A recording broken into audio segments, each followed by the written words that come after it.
Nalaman na nga ni Trixie ang katotohanan na ang kanya palang ina ang siyang may tinatagong malaking kasalanan at ang malala pa nito ay naging kasabwat ito ni Attorney Alon kung kaya't ikinagulat ng husto nitong si Trixie. Hindi niya sukat akalain na ganun pala kasama ang kanyang ina at hindi niya sukat akalain na kaya pala nitong pumatay ng tao at ang ikinagambal pa niya si Patricia pala ang totoong killer nitong si Meredith. Naiinis ng husto itong si Trixie sapagkat nakulong pa itong kanyang kapatid na si Lelet. Idiniin pa niya ito sa kasalanan kung saan hindi naman talaga siya ang may gawa. Nalaman niya na hanggang ngayon pala ay napupuot pa rin ang kanyang inang si Patricia at hindi pa rin matanggap itong si Lelet. Nagpapanggap lamang pala siya sa mahabang panahon. Naiyak nga ng husto itong si Trixie.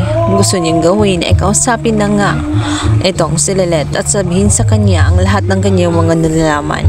Gusto niyang makipagkita dito nang sa ganun malinawan na nga itong si Lelet sapagkat alam niyang hindi na tama ang ginagawa ng kanyang ina at ayaw niya na patuloy ito nagagawa ng kasamaan. Ngunit si Patricia ay hindi papayag. Nagmamakaawa siya sa kanyang anak. Sinabi niya na nagagawa lamang niya yun dahil sa mahal na mahal niya itong si Trixie at dahil sa kagustuhan niya na manatiling buo ang kanyang pamilya. Kaya naman nagbago ang isip nga nitong si Trixie. Instead nga na magkipagkita na siya kay Lelet upang sabihin ng totoo ay nakaramdam siya ng awa ng kanyang ina kung kaya't hindi niya kaya na itraidor ang kanyang ina.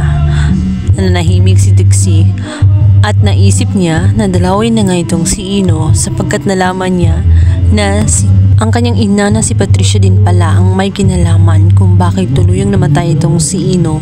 Siya rin pala ang may kasalanan kung kaya't nakokonsensya siya. Noon ay napagbintangan pa itong si Lelet. Kaya naman isang araw naisipan nga ni Trixie na dalawin ang puntod nga nitong si Ino upang humingi ng tawad sa lahat ng nagawang kasalanan ng kanyang ina.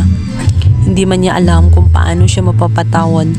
Nakokonsensya siya sa lahat ng nangyayari kay Ino. Sa kabilang banda, nagpapakita na nga itong si Lorena kung saan hanggang ngayon ay hindi pa rin siya nakamove on sa pagkamatay nga ng kanyang anak na si Ino.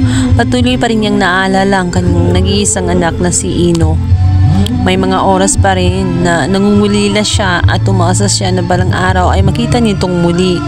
Lalong-lalo na at hanggang ngayon ay wala pa ring hustisya. Hindi pa rin niya alam kung sino ang tunay na may sala sa kanyang anak. Subalit sa di inasahang pagkakataon ay muling nagkatagpo nga itong si Lorena at itong si Trixie. Nakokonsensya si Trixie at halata ni Lorena na parang may gustong sabihin itong si Trixie sa kanya. Dito na nga kaya ang pagkakataon na tutulungan niya na malaman ni Lorena ang katotohanan sa likod ng pagkamatay ng kanyang kaawawang anak na si Ino.